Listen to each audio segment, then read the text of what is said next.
Bonjour à toutes et à tous, bienvenue dans cette nouvelle vidéo. Aujourd'hui, comme souvent, on fait un petit guide de visionnage à House of Dragon puisque la saison 3 arrive enfin. Et évidemment, il faut revenir sur qu'est-ce qu'il faut savoir sur cette saison 3 avant de se lancer dans les bonnes conditions, évidemment, sur HBO Max. Et comme d'habitude, je suis l'expert et Adrien est un tout petit peu plus néophyte que moi et va du coup me poser des questions et je vais vous y répondre avec grand plaisir. Adrien, je te laisse nous poser ces questions. Je vais essayer de y répondre aussi parce que quand même, il y a beaucoup de choses. Oui, c'est le plus important. Merci, monsieur l'expert.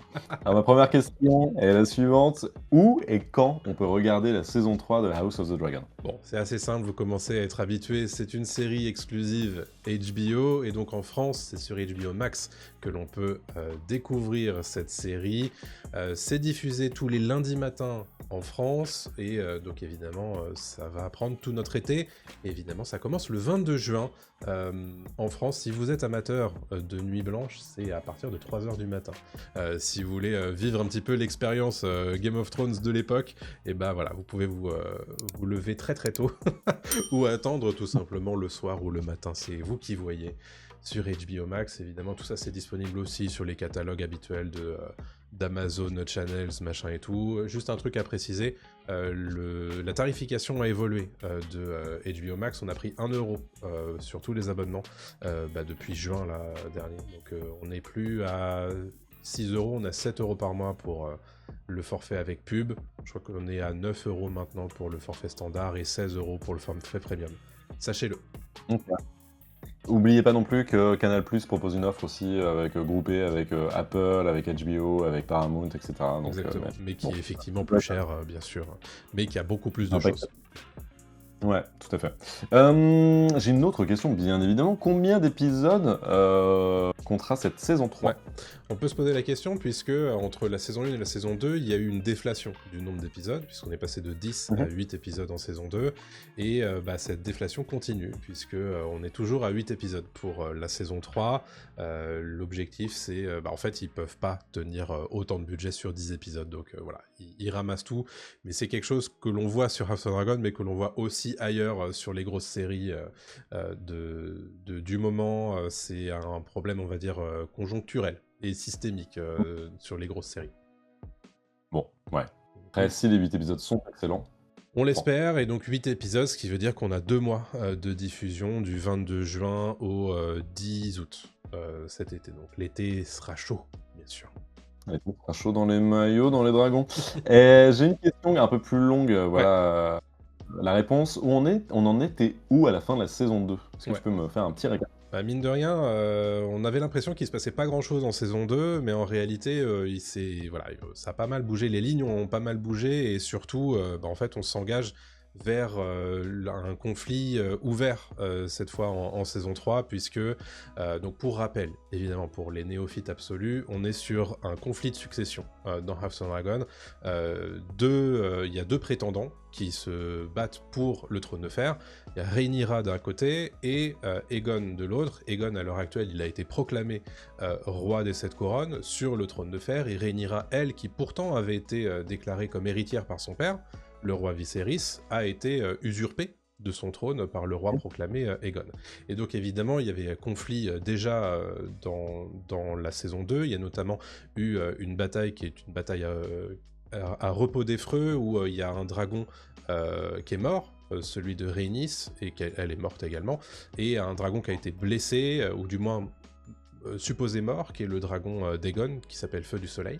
Et il y a aussi cette dynamique de, en fait, Rhaenyra, elle a besoin de plus de dragons pour avoir, grosso modo, plus d'armes nucléaires que son adversaire. Et donc, du coup, elle fait appel aux bâtards Targaryens, dans une scène qui s'appelle la Semaison Rouge, et donc l'idée c'est de les faire dompter des dragons. En réalité, les dragons font un carnage parmi les bâtards Targaryens, mais il y en a deux qui domptent un dragon. Le premier c'est Hugues Marteau qui dompte Vermithor, et le deuxième c'est Ulf le Blanc qui dompte Aile d'Argent, et il y en a un troisième qui s'appelle Adam de Karen qui dompte Fumée des Mers. Bon bref, 3 dragons supplémentaires du côté de Rhaenyra. Et donc ce truc de, en fait, on a beaucoup plus d'armes que vous, Donc en principe, on est censé vous ratatiner. Voilà le contexte, en tout cas, de fin de saison 2, et surtout des armées qui convergent sur les différents théâtres d'opération, notamment à Harrenhal, mais aussi sur les mers, puisqu'il y a une flotte qui arrive vers Dragonstone et qui va s'attaquer à la flotte de Rhaenyra. Qu'est-ce que ça va donner ? Ça, on le saura dès l'épisode 1 de la saison 3. Ok, alors c'est justement lié à ma prochaine question, ça se passe quand par rapport à la saison 2, l'épisode 1 ? Est-ce qu'il y a un gros time gap ou pas ? Ouais, il y avait au milieu de la saison 1, vous rappelez-vous, il y avait eu un gros flash-forward d'une dizaine d'années ou quelque chose comme ça, et puis quelques années ensuite s'étaient écoulées, et là, en fait, on prend vraiment la suite directe, quasi immédiate, de l'épisode 8 de la saison 2, puisqu'on reprend à ce moment-là dans ces eaux-là, c'est-à-dire que la flotte arrive, a priori, à ce moment-là, et donc dès l'épisode 1, on va avoir une bataille. Ok, trop bien. J'ai plus une question sur la qualité de la saison 3. On sait que les critiques ont déjà vu les premiers épisodes. Ouais. Qu'est-ce qu'ils en disent ?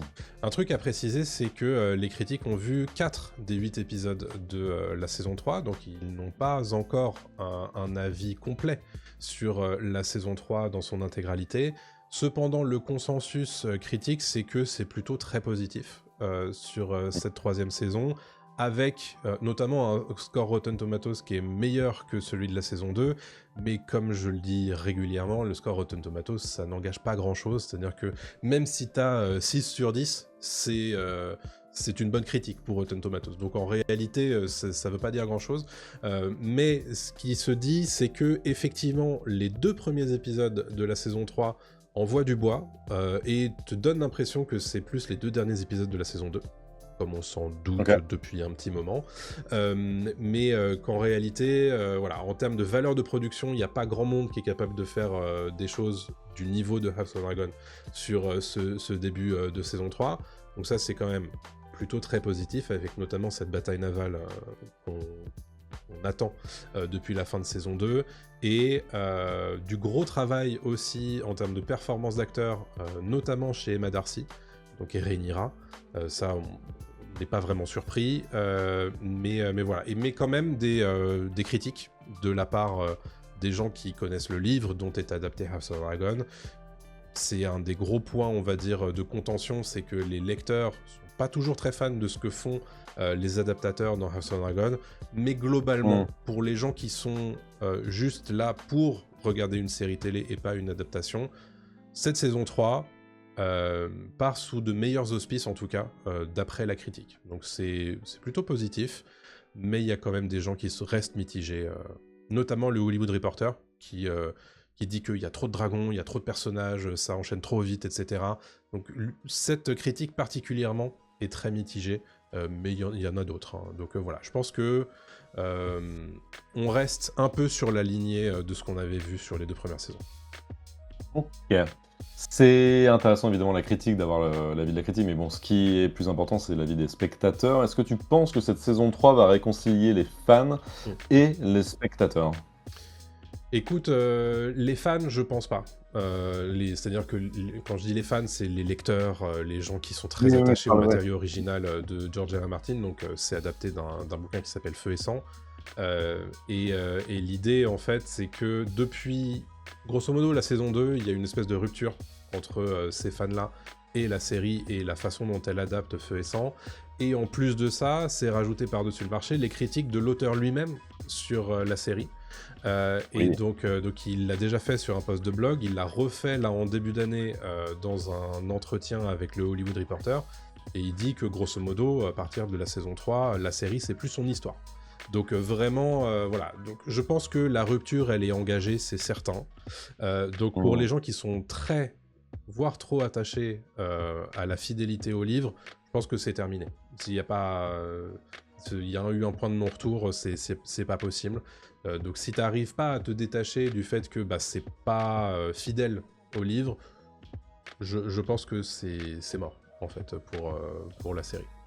Pour les spectateurs, on va dire plus néophytes, peut-être que le gros retour de on va dire, de l'action et du rythme dans cette saison 3 va les aider à raccrocher les wagons après avoir été un petit peu perdus en saison 2, je crois que c'était ton cas notamment il y a 2 ans.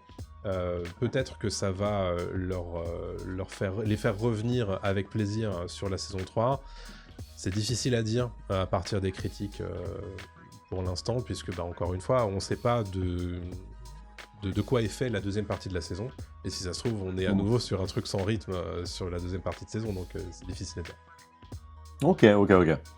Et ma dernière question, c'est est-ce qu'une saison 4 est prévue? Est-ce qu'ils ont déjà entamé peut-être l'écriture ou quelque chose comme ça? Ouais, c'est non seulement la saison 4 est confirmée, mais en plus on connaît sa date de sortie, puisque HBO l'a annoncé avec sa slate Game of Thrones en fin d'année dernière. On sait que Night of the Seven Kingdoms, ça revient pour 2027. Le tournage est terminé d'ailleurs. Et on sait aussi que House of Dragon est renouvelé pour une saison 4 qui doit être diffusée en 2028. Alors 2028 c'est large comme date de diffusion, mais on imagine que très probablement ça sera aussi à l'été 2028 comme souvent. Et il faut savoir qu'à l'heure actuelle, Ryan Condal, le showrunner, est en train de livrer les premières étapes de script à HBO, donc ça suit déjà son cours. Et donc voilà, il faudra très probablement à nouveau attendre 2 ans avant de voir la saison 4 de House of Dragon, qui sera sa dernière d'ailleurs. Ryan Condal l'a répété à de nombreuses reprises. Il peut faire 4 saisons de House of Dragon, pas plus. Ce qui peut être intéressant pour le public en fait à savoir. Ouais. Et qui peut rassurer ou non, mais en tout cas tu sais qu'il y a une fin, donc c'est pas mal. C'est quand même un truc où les gens peuvent lâcher au bout d'un moment quand... Ouais. Non mais visiblement il sait ce qu'il veut faire, alors sous les critiques de certains fans, mais il sait ce qu'il veut faire et en combien de temps il souhaite le faire. Ok, bah très bien. Je pense que moi j'ai les réponses à toutes mes questions. Impeccable. Vous en avez peut-être en commentaire aussi, donc n'hésitez pas à poser toutes vos questions en commentaire. Thomas y répondra avec grand plaisir, parce Bien que sûr. comme tu l'as dit, tu es un expert de l'univers du Trône de Fer, et tu as lu les livres, etc. Tu te renseignes tous les jours sur ce qui se passe au niveau des développements des séries. Donc n'hésitez pas à le donner en commentaire, mais en tout cas, moi, de mon côté, je vais sûrement jeter un œil peut-être au premier épisode, voir si ça me plaît ou pas, parce que j'ai quand même engagé du temps, hein. J'ai regardé les 2 premières saisons, Bien sûr. j'ai quand même aussi envie de savoir ce qui va se passer, mais voilà, donc je suis curieux, je suis très curieux. Yes. Bah écoutez, on se donne rendez-vous très prochainement pour une nouvelle vidéo sur cette même chaîne. Si vous n'êtes pas encore abonné, considérez d'appuyer. C'est gratuit sur le petit bouton m'abonner, puis sur le like, et puis un petit commentaire, ça fera toujours très plaisir. Vous avez une vidéo sur nos attentes de l'été en film et en série qui est disponible soit dès maintenant, soit très prochainement, et 2 vidéos très travaillées d'Adrien sur les backrooms et sur, rappelle-moi le nom, à chaque fois je le perds. The Amazing Digital Circus. Merci. Qui sont très intéressantes à regarder. On vous invite à aller les voir puisqu'elles sont disponibles dès maintenant. À très bientôt Tout à tout fait. le monde. Salut à tous. Salut.